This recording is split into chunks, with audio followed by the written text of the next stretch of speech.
This is the most tragic female lead I've ever seen. Just because she loved the heartless crown prince, her entire family was wiped out. She herself was crushed alive and used to dye red the wedding dress of her cousin marrying the crown prince. In the dark dungeon, a woman lay on the ground, covered in wounds, looking weak and disheveled, yet she was the true killer of the all-powerful regent. Despite the torture, Lin Yaoyao remained unrepentant, firmly believing that her beloved crown prince brother would come to save her. The dungeon door opened, and someone walked towards her against the light. Lin Yaoyao struggled to lift her head, her emaciated face suddenly glowing with hope. It wasn't the crown prince, but her cousin Lin Regent, whom she had always doted on since childhood. That woman, dressed in splendid clothes, looked charming and alluring. She smiled and told her that today was her wedding day with the crown prince, while Lin Yaoyao, who had meticulously planned for the crown prince, became a sacrificial pawn to appease the opposing forces after assassinating the regent. Not only that, Lin Yaoyao's family, all 103 members of the great general's household, were executed as traitors in the streets a month ago. Only Lin Regent's branch of the family was spared, because it was her father who provided evidence of his elder brother's rebellion, and was consequently appointed as the imperial tutor. Learning the truth, Lin Yaoyao's eyes widened in disbelief. "My family has always treated you well. Why are you so vicious?" Lin Regent glanced at her sideways, her voice full of resentment. "Just because you're the legitimate daughter of the great general's family, beautiful and talented, loved by everyone, you've always been a step above me, overshadowing me. I couldn't accept it. I wanted to destroy you bit by bit with my own hands." Lin Yaoyao trembled with anger. "Just because of this, you conspired with Murong Lin to kill my family and take everything from me?" The woman lunged forward with her battered body. "Lin Regent,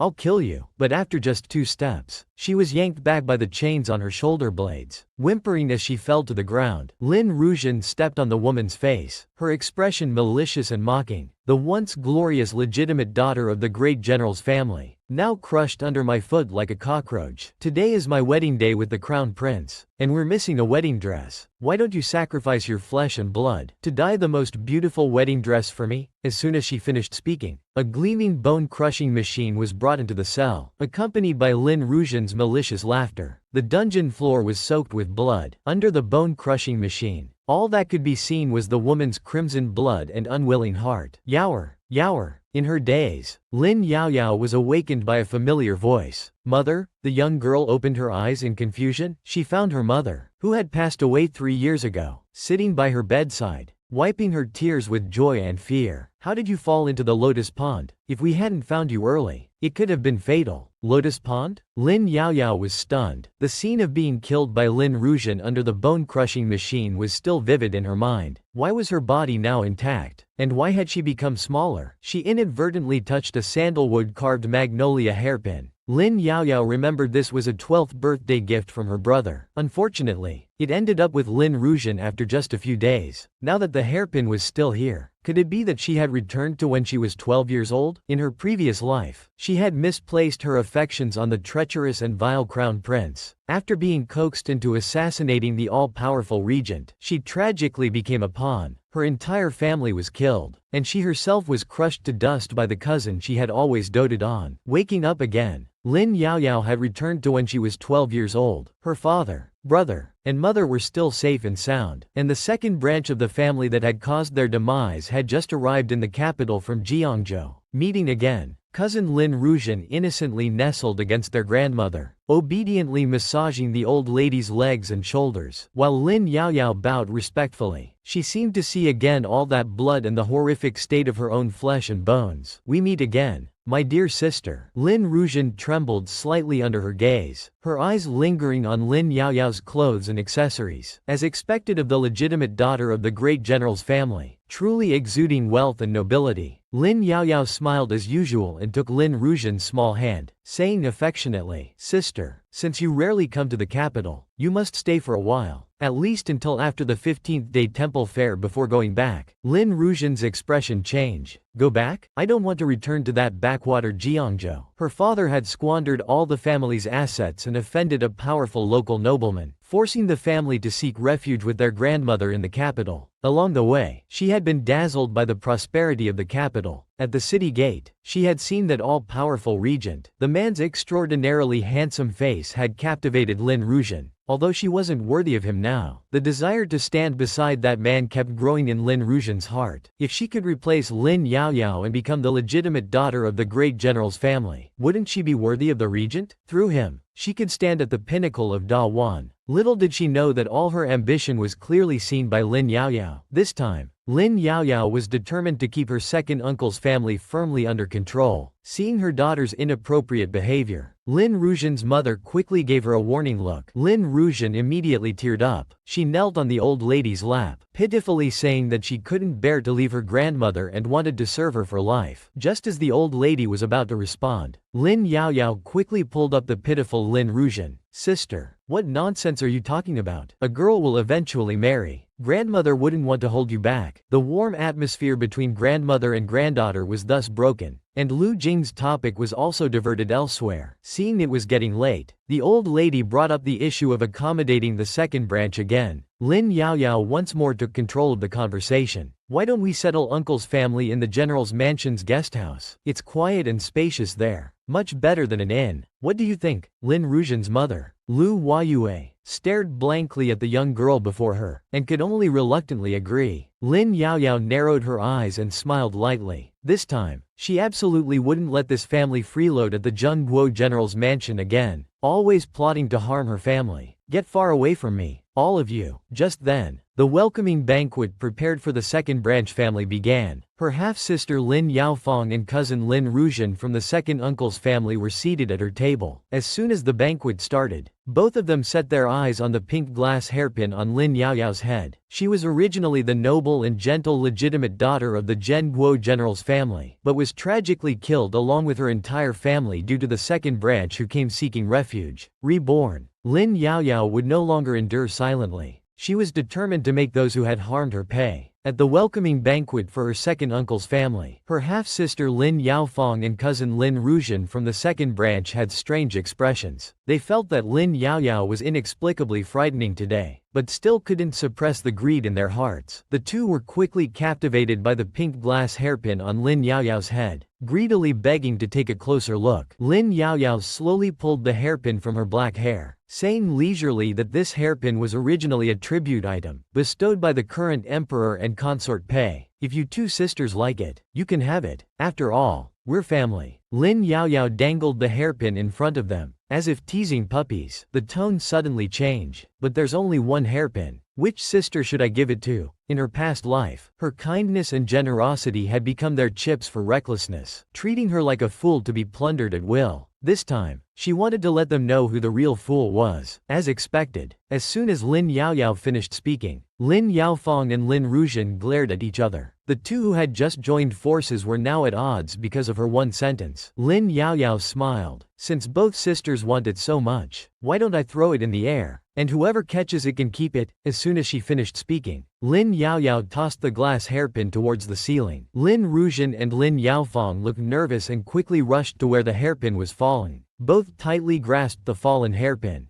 glaring at each other unrelentingly. Neither was willing to let go. Lin Yaoyao leisurely crossed her arms to watch the show, outwardly trying to mediate, but inwardly laughing. It was truly a case of dogs fighting over a bone. In the struggle, the two lost their grip, and the glass hairpin flew out of their hands, once again thrown into the air. In this critical moment, Lin Yaoyao, in her red dress, leapt into action, stepping on Lin Rujian's shoulder to jump into the air. She steadily caught the shimmering glass hairpin, then lightly landed outside of this chaos. In the outer room, Lin Yaofeng's concubine mother Fang Shi was chatting enthusiastically with Lin Rujian's mother Lu Shi. Hearing the commotion, they rushed over. Both were shocked. They saw their respective daughters in a mess, disheveled from head to toe. In just an instant, the friendly alliance they had just formed had crumbled without attack. The old lady who arrived shortly after had a gloomy expression. She didn't expect Lin Yaoyao, that damned girl, to be so formidable, breaking up Lu Shi and Fang Shi's alliance with one move. It was truly infuriating, but she didn't know that for Lin Yaoyao, who had returned from hell, this small act of sowing discord was just an appetizer. She was the reborn legitimate daughter who had crawled back from hell for revenge. The first boss she encountered turned out to be her own grandmother. It was clearly her half-sister and cousin who had come to blows over her glass hairpin. Yet the old lady pointed at Lin Yaoyao with furrowed brows and angry eyes. How could a group of girls end up in such a mess? How did you, as the eldest sister, look after your two younger sisters? Lin Yaoyao inwardly sneered. The half-sister's concubine mother Fang Shi was the old lady's niece, and the cousin's father was the old lady's most beloved youngest son. In comparison, she, the rightful daughter of the Zhen Guo general's family, had become their scapegoat. The 12-year-old girl calmly pleaded, "Grandmother, please see clearly. The two sisters accidentally tripped each other. It wasn't intentional." The old lady was so frustrated by her response that she could only turn back to look at the angry Lu Shi and Fang Shi, trying to mediate. "You're all grown up now. How can you ruin the harmony between two families over such a small matter?" Fang Shi and Lu Shi from the second branch could only let the matter rest, explaining the commotion as an accidental fall. Lin Yaoyao pressed her advantage, pushing all the blame onto the two sisters. The maids were all chosen by the concubine mothers, yet they didn't know how to protect their mistresses at the critical moment. These useless people, if we don't punish them, where will the rules be? In one sentence, she not only pointed out concubine Fang's lack of discipline, but also sowed discord between Lu Shi and Fang Shi, making Lu Shi think it was Fang Shi who had set them up. Lin Yaoyao narrowed her eyes and respectfully bowed to old lady Lin. "Grandmother, without rules, there can be no square." Under pressure, old lady Lin could only wave her hand and order 20 lashes for each maid. Amidst the wailing of the maids, the welcoming banquet ended unhappily. Lin Yaoyao left safely, a smile curling at the corner of her lips. In her previous life, at this welcoming banquet, her half-sister and cousin had conspired to have her beaten until her skin split and flesh showed. This life, let's start by collecting a little interest first. Returning to her Qingshang chamber, two maids happily combed Lin Yaoyao's hair and changed her clothes, laughing that they had forgotten the young miss knew martial arts. Lin Yaoyao's eyes moved thoughtfully. "I clearly have martial arts skills, yet I still inexplicably fell into the lotus pond. It's truly suspicious." The maid Shi Xiang stepped forward, handing over a sachet. "Young miss, you guessed correctly. I've arranged everything as you instructed, and even found this at the scene." Lin Yaoyao smiled at the sachet. With this, he can't deny it anymore. Dismissing the two maids with their secret, Lin Yaoyao slowly opened the window. She suddenly said softly, "I know you're there. You might as well show yourself." With a rustle of leaves, a man in black Imperial Guard uniform knelt before the young girl. "Shower pays respects to the master." Lin Yaoyao looked at the man on the ground, feeling a moment of disorientation. She had been reborn. Shower, who in her previous life had his eyes poisoned for her sake, was also still alive and healthy. In her last life, it wasn't until after her mother's death that she learned of the hidden guard always protecting her. Although she didn't know who had instructed Shower, he could be completely trusted. This time around, the suffering Shower had endured. She, Lin Yaoyao, would definitely take revenge with her own hands. In her previous life, she had misplaced her devotion. That ungrateful, despicable man had coaxed her into personally assassinating the Regent Prince, who controlled the entire court. Little did she know that the man for whom she had sacrificed everything would cause her entire family to die tragically, and the person she had ruthlessly killed had defied heaven to change fate, giving her a chance to start over. On a night in the capital, 12-year-old Lin Yaoyao was sparring with the hidden guard on top of the pagoda. This time around, learning martial arts was no longer just for physical fitness, but had become the capital to protect herself and her family in times of danger. Lin Yaoyao's small, slender body flipped and jumped on the tower top, familiarizing herself with the moves under the strict guidance of the hidden guard. While dodging, her foot slipped, and she lost her balance, falling from the tower top. In midair, Lin Yaoyao's small body was caught by a pair of large hands. She looked up in surprise to see a tall man wearing a mask. Who was this? She hadn't seen this person in her previous life. The mysterious man gently placed the young girl on the ground. Seeing her curious gaze, he chuckled and advised, "You don't need to climb so high to practice martial arts." The gentle, magnetic voice made Lin Yaoyao inexplicably blush. She stammered, "Thank you." The man didn't say much more, just carefully instructed her to be more careful in the future, then turned to leave. As he left, a nearby tree branch caught the tie of the man's mask. The golden mask fell off, and was picked up by a pair of delicate small hands. The hidden guard Shower arrived belatedly, "Young miss, are you alright? It's all this servant's fault for being careless." "It's fine. Don't blame yourself. I lost my balance. It seems my martial arts have deteriorated too much. I'll have to be more diligent in the future," Lin Yaoyao said carelessly, turning her head with a smile. But Shower stared at the mask in her hand, full of surprise. "Isn't that the prince's mask? The prince is so busy. Yet he has time to come supervise in the middle of the night?" The next day, Lin Yaoyao instructed her maid to bring out yesterday's sachet, intending to settle accounts with the culprit who had caused her to fall into the lotus pond. In the old lady's room, concubine Fang and Lu Shi from the second branch were whispering around the Zheng Guo general's wife. They asserted that when Lin Yaoyao fell into the water, they saw a flash of green, and in the entire mansion, only the pregnant concubine Kui liked to wear green clothes. Lin Yaoyao's mother, Li Shi, listened with anger and immediately ordered her subordinates to summon concubine Kui. As the main wife, she had never mistreated the concubines, yet they dared to harm her daughter. The old lady beside her remained silent, watching Li Shi's angry expression, her lips curling slightly. She was inwardly pleased. "Li Shi, oh Li Shi, I want to see how you'll see through this." Lin Yaoyao entered just in time to catch this scene. She carefully instructed the maid who was delivering the message to be gentle when summoning concubine Kui. As she was pregnant, Li Shi pulled her daughter close, reproaching her lovingly. "You child, she tried to take your life, yet you still care about her pregnancy." Lin Yaoyao patiently explained to her mother that she had misunderstood. The matter of daughters fall into the water is still undetermined. If concubine Kui is wrongly accused and loses face, others who don't know the inside story will surely criticize the main wife for being cruel. Why should mother bear such a bad reputation for this? After speaking, she smiled and tilted her head to look at the seated old lady Lin. "Grandmother, don't you agree?" The old lady frustratedly clenched the prayer beads in her hand, inwardly puzzled. This girl had truly become clever. Could it be that she had received guidance from someone? Just then, concubine Kui, 5 or 6 months pregnant, entered the main hall. She was a reborn legitimate daughter who had once been betrayed by her loved ones and closest relatives. Once again, she was still shocked by the cruelty of those relatives. 12-year-old Lin Yaoyao had been pushed into the lotus pond and nearly lost her life. All the suspicion pointed only to a pregnant concubine. Concubine Kui's maid Pinger became the target of everyone's arrows. The old lady suddenly slammed the table. "Pinger, you'd better confess honestly. Otherwise, I'll treat you as an enemy spy and send you to the Ministry of Justice for execution. Then you'll be beheaded." The little maid who had just been refusing to confess, upon hearing this, quickly changed her tune. She prostrated herself at concubine Kui's feet, wailing loudly, "Concubine Kui, you have shown great kindness to Pinger. Pinger would rather die than betray you. But this matter involves my family elders, so Pinger can only let you down." Watching Pinger kowtowing frantically at her feet, concubine Kui turned pale with anger. She angrily asked, "I've always treated you well. Why would you harm me like this?" Pinger looked up with a face full of remorse. "Concubine, I've let you down. I did try to dissuade you from doing this. Even if you want to plan for the child in your belly, the young miss is still the master's beloved daughter." Concubine Kui felt dizzy from her nonsensical accusations and was about to fall. At the critical moment, Lin Yaoyao reached out to support her, helping the pregnant concubine Kui sit on a nearby chair. Today, these people had truly arranged quite a show for her. First, they used Pinger to provoke the mother and daughter. Then they would use her mother's hand to eliminate the child in concubine Kui's womb, while ruining her mother's reputation for kindness. Sure enough, seeing Lin Yaoyao help concubine Kui sit down, concubine Fang was the first to become restless. She scolded harshly. "Such evil cannot be tolerated." Lin Yaoyao looked up with a light smile. "The evidence is not clear yet. How can we convict based on just one maid's words? What if that servant was instructed by someone, intending to use others to kill and harm the child in the concubine's womb?" As she spoke, Lin Yaoyao took out a sachet from her sleeve that servants had picked up by the lotus pond. She smiled and said, "When I fell into the water, I randomly grabbed a sachet from the person who pushed me from behind. Although the sachet has a bottle embroidered on it, the fabric and fragrance are too expensive for concubine Kui to afford. It looks more like the fabric specially supplied to the Ministry of Justice." Lin Yaoyao, "What nonsense are you talking about?" Concubine Fang's daughter, Lin Yaofang,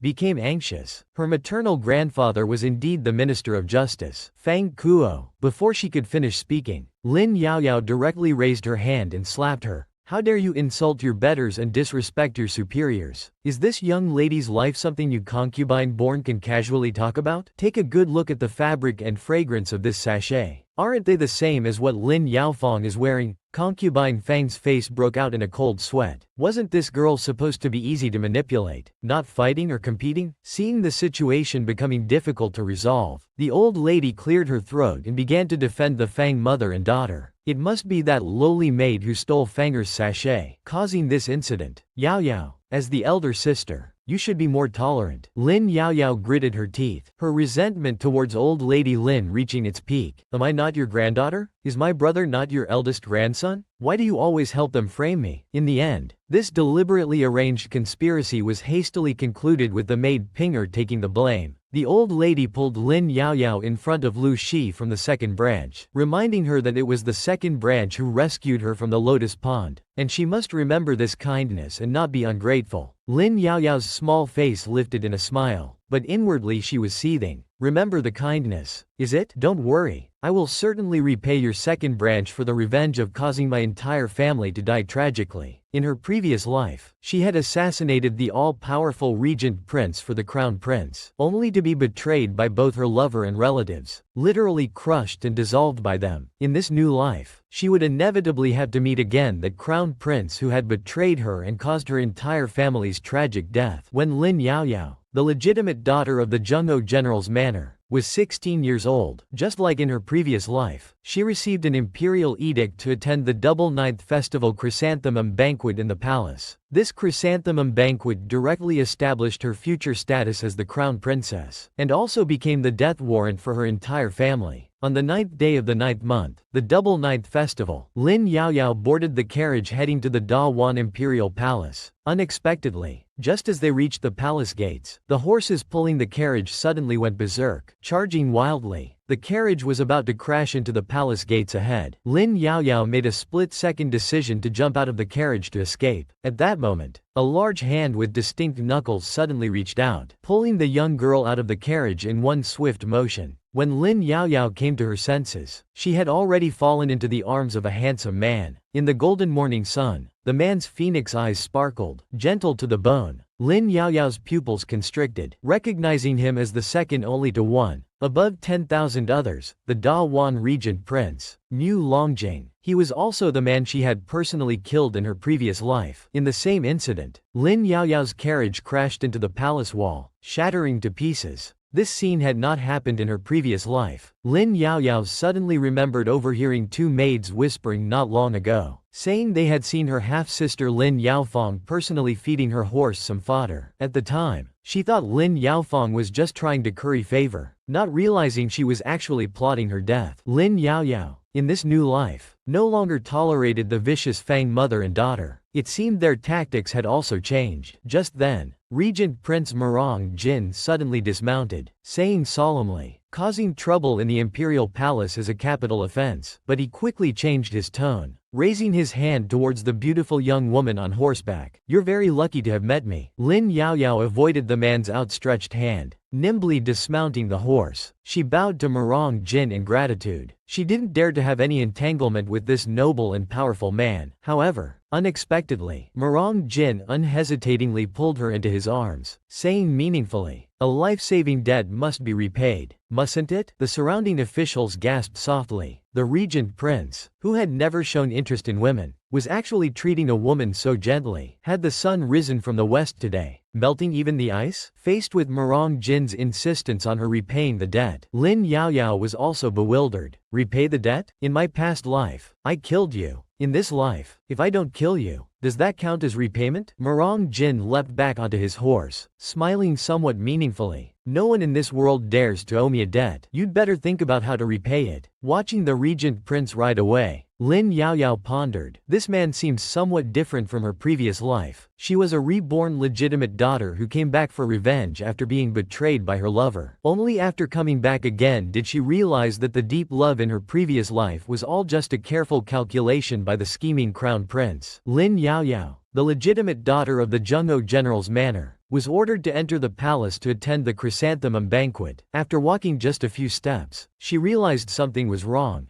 This wasn't the way to Juing Palace. Instead, it was a specially prepared scenic route for her to see. In a pavilion in Wu, sat a handsome and elegant man. His jade fingers slowly plucked the strings, the faint sound of the zither carrying an indescribable melancholy. The eunuch leading the way sighed that the zither sound was truly exquisite, like high mountains and flowing water. Lin Yaoyao coldly laughed. Chief Eunuch Gao, since you understand emotions so well, perhaps you could form a beautiful story with the zither player. This remark left the old eunuch embarrassed. How could this young lady not follow the script? What beautiful story could a servant form with the crown prince? Seeing the two bowing, Crown Prince Murong Lin looked up with a faint smile. Oh, it's Chief Eunuch Gao and Sister Yuer. This prince was so engrossed in playing that I didn't notice you. Lin Yaoyao didn't even look at the clear-voiced, deeply affectionate man, keeping her eyes lowered as she distantly performed a curtsy. Murong Lin frowned, intimately pulling the young girl up. How has Sister Yuer become so distant? Are you upset that your crown prince brother was stationed at the border for 4 years and couldn't come play with you? Chief Eunuch Gao smiled and reminded him. 4 years ago, just as the crown prince left, Miss Lin accidentally fell into the water. It was truly a dangerous situation. Murong Lin understandingly held the girl's delicate hand, his tone indulgent. So that's how it is. Yuer is truly blaming me. In her previous life, Murong Lin was the man Lin Yaoyao fully relied on. She would confide all her grievances and unfairness to him, until he was dissolved by Lin Rujian's bones. Only then did she understand that all that gentleness and deep affection was just a huge joke. She, Lin Yaoyao, was truly blind in her past life. How could she have fallen for this beast? Murong Lin, of course, couldn't guess Lin Yaoyao's thoughts. He still tried to revive their childhood friendship, suggesting they dance with swords and play the zither together. Lin Yaoyao's lips curled into a bitter smile. Memories of the past surged like a tide. The young man rides a bamboo horse, circling the bed and playing with green plums. Yet she never imagined that the gentle childhood sweetheart she thought she knew so well, from beginning to end, only saw her as a tool to deal with the regent prince. Thinking of how she was still foolishly willing to give everything for him, Lin Yaoyao gritted her teeth in hatred. In her previous life, she had blindly fallen into Murong Lin's false web of emotions. This time she would not repeat the same mistake. Since your highness the crown prince likes sword dancing, then this subject will respectfully comply. As soon as the words fell, Lin Yaoyao drew the long sword handed to her by the crown prince. Her sleeves danced lightly, the long sword like a flying dragon pointing straight at the crown prince. Under the crown prince's golden gaze, Lin Yaoyao's sword-wielding hand suddenly rose, bringing down a downward slash filled with intense hatred. She cut the ancient zither in front of the crown prince into 2 halves. The strings snapped, and with them, all affection. Murong Lin stood up indifferently, looking at her in disbelief. Yuer, what are you doing? This subject hasn't practiced for a long time and is a bit rusty. I'm sorry for startling your highness. This sword should be returned to its owner. Lin Yaoyao bowed and completed the gesture in one smooth motion, then turned to walk out of the pavilion. This subject still needs to pay respects to your highness's birth mother, concubine Xian, so I'll take my leave now. Left behind, Murong Lin's face was clouded with gloom. He had thought that today, Lin Yaoyao would become his future crown princess, and the power of the Zhengzhou general's manor would be at his disposal. But why? At this moment, had this woman's attitude towards him completely changed? Meanwhile, Lin Yaoyao, forced to go to Chengdu Palace, finally met her great enemy from her previous life, the mother of Crown Prince Murong Lin, concubine Xian, whose status was comparable to the empress. In her previous life, her deep affection had been wasted, and after serving the scheming crown prince like an ox or horse, her family was ruined, and she died a gruesome death. After being reborn, Lin Yaoyao attempted to change her fate, but she didn't expect that even without her deep affection, there were still people who wanted to force her to waste her emotions. While the hypocritical crown prince's beauty trap had just failed, on this side, the crown prince's mother, concubine Xian, planned to forcibly recruit her. Concubine Xian hadn't expected that her son couldn't even handle a young girl, but she absolutely needed the support of the general's manor behind Lin Yaoyao. To deal with the regent prince, she would never give up this helper. Concubine Xian slowly walked towards Lin Yaoyao from her phoenix chair. Holding the young girl's hand, she lavished praise, then turned to instruct the palace servants. Bring the Jade Ruie that His Majesty bestowed upon me a few days ago. I want to give it to Yaoer. Lin Yaoyao's heart jolted. The Jade Ruie represented the selection of the future crown princess. With just one more imperial edict, it would be an official establishment. Lin Yaoyao hadn't expected concubine Xian to be so direct about this matter. Probably, the other party had already learned about her distancing herself from Murong Lin and decided to simply use force to tie the Lin family to them. Thinking about being associated with that scumbag Murong Lin again, Lin Yaoyao felt a wave of nausea. Seeing her hesitation, concubine Xian's voice rose slightly. What's wrong? Does Yaoer look down on my Jade Ruie? The other party was a powerful figure, so Lin Yaoyao could only lower her head. She respectfully and calmly accepted the Jade Ruie, showing neither displeasure at being coerced nor joy at being betrothed to the crown prince. Concubine Xian's phoenix eyes narrowed slightly, seeing that Lin Yaoyao had truly begun to reject the crown prince. She had originally thought this legitimate daughter of the Zhengou manor was simple-minded and easy to manipulate. Unexpectedly, after 4 years of not seeing her, she had become somewhat difficult to read. At this moment, a palace maid entered and whispered something to concubine Xian. She seemed to mention the regent prince. Concubine Xian's brows furrowed slightly. She finally allowed Lin Yaoyao to leave. She let her return to the chrysanthemum banquet. Lin Yaoyao vaguely felt something was amiss. In her previous life, concubine Xian had given her the Jade Ruie after the chrysanthemum banquet. Now, before the noble ladies had even begun to showcase their talents, why had concubine Xian hastily bestowed the Jade Ruie upon her? When she arrived at the imperial garden, Lin Yaoyao finally understood the reason. Regent Prince Murong Jin had returned from the border to attend the chrysanthemum banquet. The noble ladies who had been vying to become the crown princess were now all prostrating themselves at the regent prince's feet. Murong Jin walked slowly into the imperial garden, his bearing comparable to that of an emperor. Facing the bowing noble ladies, the man's jet-black phoenix eyes swept over them, pausing briefly as they passed over Lin Yaoyao. His lips moved slightly. Lin Yaoyao read his lip movements and was stunned for a moment. The shape of his mouth said, "You still haven't repaid the favor." Seriously? The dignified regent prince, couldn't he be more generous and not always dwell on these small favors? But it's no wonder concubine Xian was panicking. With such an unparalleled regent prince, which noble lady would still look at the hypocritical and affected Murong Lin? On the flower viewing platform in the Da Wan Imperial Palace, several noble ladies surrounded Murong Jin, smiling charmingly. "We didn't expect your highness to attend the chrysanthemum banquet this year. We thought you wouldn't return from the border. You must be very tired from rushing back." At this moment, Murong Jin suddenly looked towards Lin Yaoyao. He said pointedly, "What can be done about being tired?" Lin Yaoyao inexplicably blushed, thinking, "Why are you looking at me? It's not like I called you back." The young lady tried to inconspicuously distance herself from those noble ladies, walking to the railing of the flower viewing platform. But even with her back turned, she could still feel Murong Jin's gaze lingering on her. Lin Yaoyao felt a bit guilty under his stare. This guy couldn't possibly know that I killed him in my past life, right? Just as Lin Yaoyao was about to get lost in thought, a palace maid suddenly appeared beside her. She viciously pushed her towards the railing. The scumbag crown prince was giving an online lesson on how to pursue a wife. First, find a fearless palace maid, then have her push the future wife towards the high platform. When the young lady is clinging to the edge of the platform, helpless and alone, extend a hand to her just in time. Yaoer, quickly give me your hand. But Crown Prince Murong Lin didn't know that Lin Yaoyao, who had been reborn once, was well aware of his schemes. This was a hero-saving beauty scenario specially prepared by the Crown Prince for her, and she was willing to fall into the trap. She just wanted to make that affected man taste his own medicine. Yaoer, quickly give me your hand. Looking at the anxiously outstretched hand of Murong Lin, Lin Yaoyao wanted to sneer. She slowly extended her hand towards him, hatefully thinking in her heart that even if it cost her life today, she would drag Murong Lin down to hell with her. Unexpectedly, at the critical moment, the regent prince suddenly rushed forward. He firmly grasped the young lady's slender hand. Before people could react, he directly lifted Lin Yaoyao from midair. Beside them, Murong Lin's plan had failed, and he was gnashing his teeth in hatred. "Murong Jin, it's one thing for you to usurp power, but you're even snatching Lin Yaoer from me? I won't let you off." Meanwhile, Lin Yaoyao, who was held in the regent prince's arms, was also bewildered. "This guy is so annoying. I didn't need you to save me," the man whispered in her ear. "Don't do anything foolish. She's not worth you sacrificing yourself, even for revenge." Lin Yaoyao was shocked. He saw through my intention to pull Murong Lin down with me. At this moment, her good friend Lin Lang ran over concernedly, holding her hand with a worried expression, demanding to know who was behind this. Lin Yaoyao could only let the matter rest. The mastermind behind this incident was the crown prince. If investigated further, the emperor and concubine Xian wouldn't blame Murong Lin, but would instead accuse her, Lin Yaoyao, of slandering the crown prince. However, seeing her friend Lin Lang genuinely concerned for her, Lin Yaoyao was still deeply moved. In her previous life, she had severed ties with Lin Lang for the crown prince's sake. This time around, she would definitely cherish this friend. But what Lin Yaoyao couldn't understand was, how did Murong Jin know that she wanted to use this opportunity to kill the crown prince? He had saved her twice today. Was it really just a coincidence? Seeing Lin Yaoyao staring at the regent prince, Lin Lang beside her clearly misunderstood something. "Let me tell you, the regent prince is much better than that crown prince brother of yours. His birth mother was Princess Fanyan Bo, who came to Da Wan for a political marriage. Unfortunately, she died shortly after giving birth to him. A child without a mother faces many difficulties in the Deep Palace, especially one with foreign blood. But Murong Jin was incredibly intelligent. He mastered literature at 3 and martial arts at 4. Later, the old emperor sent him to the battlefield. At just 13, he was already a young general who struck fear into the hearts of enemies. After the late emperor passed away, the Chawo and Fanyan countries attempted to swallow up Da Wan. It was Regent Prince Murong Jin who turned the tide, repelling foreign enemies and reforming internal affairs, turning Da Wan into the supreme power it is today, which no one dares to offend. It's a pity that such an unparalleled regent prince never indulges in women. He doesn't even allow women to touch him. Lin Yaoyao suddenly realized, whispering gossip. "You mean to say, the regent prince has male preferences?" The scumbag crown prince gives an online lesson on how to pursue a wife. The first trick, the beauty strategy. Play the zither on the path his future wife must take, using his clear and noble demeanor to captivate her. Unfortunately, the wife is reborn, so it fails. The second trick, the hero saving the beauty. Have someone push the future wife off a high platform. When she's in peril, extend a hand to save her. Unfortunately, the love rival is also reborn, so it fails again. Both schemes had failed completely. Crown Prince Murong Lin was trembling with anger. "Lin Yaoyao, your heart must be mine." This chrysanthemum banquet was supposed to be for the crown prince to choose his consort. Yet the peerlessly elegant regent prince had stolen all the attention. The crown prince's birth mother, concubine Xian, forced a smile and took out the extremely rare Qilin blood to try to lure him away. Unexpectedly, Regent Prince Murong Jin wasn't moved at all. His black eyes were fixed on the young lady beside him. He said decisively, "There's a more important treasure here." This prince is reluctant to leave. His low, magnetic voice made the noble ladies blush. They all wondered who could be so important to the regent prince. Next was a talent show in pairs. To gain the regent prince's favor, the noble ladies used all their skills to display their charms. Concubine Xian looked at the noble ladies below, already having someone in mind. "Xu Qingqing is indeed worthy of being the empress's niece. She's both talented and beautiful. A good match for your highness the regent prince." Murong Jin smiled leisurely, but his words were cutting. "Her hairstyle is mediocre. Her zither playing is grating. She made 3 mistakes in one song. The only thing praiseworthy is their courage to perform with such poor skills." Faced with the regent prince who was single by choice, even Lin Yaoyao, who was watching from the side, was a bit stunned. At this moment, an unexpected event occurred. Lin Yaoyao's close friend, Mu Linlang, had her dress stained by a maid. The palace maid dragged her away to change clothes, so she couldn't perform with Lin Yaoyao. The noble ladies nearby were glad to see her misfortune and wouldn't cooperate with her. Just when the young lady was isolated and helpless, the scheming crown prince Murong Lin came online again. Little sister, he pointed at himself, gesturing vigorously. "Choose me, I'll perform with you." Lin Yaoyao's lips curled into a cold smile. Still not giving up after being rejected twice? This mother and son pair is really persistent. Too bad. In this life, she would never be their servant again. "Your Majesty, Your Highness the Regent Prince, Yaoyao will go prepare some items for the performance. Please wait a moment." Concubine Xian, who had deliberately set up this situation, naturally didn't want any complications, but the regent prince spoke first. It's alright, we can wait. This prince is looking forward to Yaoer's performance. The crown prince thought he wanted to buy time and smiled, opening his arms to the young lady. Sister Yaoer, Miss Mew won't be back for a while. Let this prince lend you a hand. Indeed. At this time, Mew Linlang, who had changed her clothes, had already been trapped in a room by concubine Xian's people. She wouldn't be able to come back before the banquet ended. Lin Yaoyao had already anticipated the schemes of this mother and son pair, but she still turned her head and refused the crown prince. No need for your highness to trouble yourself. This subject has her own arrangements. Crown Prince Murong Lin's expression darkened. This Lin Yaoyao has refused me multiple times in one day. It seems it's not just a simple matter of being angry. Could it be that Murong Jin has already won her over? She is a reborn legitimate daughter who crawled back from hell for revenge. The cruel schemes of her past life still followed her like a shadow. In the Imperial Palace's Chrysanthemum Appreciation, the talent show was in pairs. Lin Yaoyao had people bring out a huge water mirror. You designed to eat my lunch and wanted the crown prince to play the hero. Not a chance. Since you all want to see me make a fool of myself so badly, then open your eyes wide and watch carefully. In front of the crystal, Lin Yaoyao lightly tapped her toes and began to dance like a fairy walking on waves. Her skin was as white as snow, her beauty like a blooming flower. She echoed with the figure in the water mirror, seeming both real and illusory, as if two people were dancing together. The wonderfully exquisite dance mesmerized everyone. Only Regent Prince Murong Jin's eyes darkened slightly. It was beautiful, but being so alluring made him somewhat displeased. As the dance ended, the young lady used her waist as an axis, spinning rapidly from mid-air straight down, merging with the figure in the mirror, like a chrysanthemum blooming to its fullest. For a moment, everyone was in a daze. Only when Lin Yaoyao bowed to thank did they return to reality. Concubine Xian's beautiful eyes were filled with smiles. She immediately called for the imperial edict to be read. Lin Yaoyao was once again appointed as the crown prince's main consort. They would choose an auspicious day for the wedding after preparations were complete. Lin Yaoyao received the edict at her mansion, half her face hidden in shadows. The corner of her lips curled into a cold smile. Since you want our Lin family's power so badly, let me give you a taste of being bitten back. The position of crown prince's main consort was noble. The noble ladies who had been coldly observing earlier now came to congratulate her. Some young ladies blushed and looked away. What's so great about being the crown prince's consort? If one could become the regent prince's woman, that would be a life without regrets. The game continued. A chrysanthemum was passed among the noble ladies. When the music stopped, the person holding it would perform. Unexpectedly, the regent prince took the chrysanthemum and played with it in his hand. The music stopped abruptly. Everyone was stunned. Was the regent prince going to perform a battle scene? According to the rules, this prince needs a partner, right? The man walked directly to Lin Yaoyao, lowered his eyes and smiled. This prince requests Miss Lin to perform with me. Before the young lady could respond, he turned and ordered the palace maids to cover the jade platform with white silk. Lin Yaoyao, who had come to her senses, wanted to refuse. Unexpectedly, the man leaned close to her ear. His tempting lips lightly touched her ear. This prince can allow you to refuse once or twice, but not thrice. I hope Yaoer will consider carefully. Though it was clearly a threat, it felt like the seduction of a blooming poppy, making Lin Yaoyao's cheeks flush red. Does Yaoer know what can poison this prince to death? Lin Yaoyao's heart jolted. In her previous life, her martial arts were inferior to this man's. It was only by using the exotic poison given by the crown prince that she successfully assassinated Murong Jin. Why was he suddenly mentioning this? Could he know something? The intimate whispers between the regent prince and Lin Yaoyue particularly displeased the crown prince nearby. He stepped forward to try and stop the two from dancing together, but was embarrassed by Murong Jing's few words. In the Great Wan Kingdom, let alone a mere crown prince, even the emperor wasn't in Murong Jing's eyes. On the clear white stage, the man held the young lady's waist as they danced gracefully. In mid-air, Lin Yaoyu's jade feet dipped in ink. As the two danced, they left traces on the white stage. In the passionate music, the man and the young lady were like soldiers fighting together on a battlefield, cooperating tacitly, relying on each other for life and death. But wasn't this embracing posture too intimate? Below the stage, the crown prince and concubine Xian watched, gnashing their teeth. On stage, Lin Yaoyu's small face blushed slightly. She secretly complained that this scene was too bold. After all, I'm still your nephew's wife-to-be. But Murong Jin's next words made her whole body shudder. In this life, does Yue still want to marry the crown prince? Do you still want to marry the crown prince in this life? She had just been decreed by the emperor to be the crown prince's main consort. Yet she was intimately dancing with the regent prince at the palace chrysanthemum banquet. This made Lin Yaoyu's whole body go cold. It seemed this regent prince was also reborn. It's over. It's over. She's doomed. You should know. In her previous life, she had personally killed the regent prince. Don't be distracted. Keep dancing. Compared to Lin Yaoyu's terrified face, Regent Prince Murong Jing's expression was calm. His strong arms embraced the young lady, leading her to dance gracefully on the white stage. The two stood lightly on their toes, the ink spreading into an ink painting pattern with their passionate dance steps. As the music ended, a magnificent ink landscape appeared on the white stage. The peerlessly elegant man extended his hand to Lin Yaoyue, smiling. The rivers and mountains are like a painting, galloping across them. Only with Yue can I be satisfied. The young lady was stunned by the man's charm, staring blankly for a long while before reacting, her face blushing red. What the hell? I painted this picture? The ladies below couldn't help but sigh at the talented man and beautiful woman. This was truly a match made in heaven. You're right. This is indeed the talented man and beautiful woman mentioned in the earlier edict. A perfect match. Murong Jing smiled and responded. His black eyes, however, had already turned meaningfully towards the crown prince beside him. Crown Prince Murong Lin finally couldn't bear it anymore. With reddened eyes, he angrily shouted at Murong Jin, "Don't go too far. Whose title are you changing?"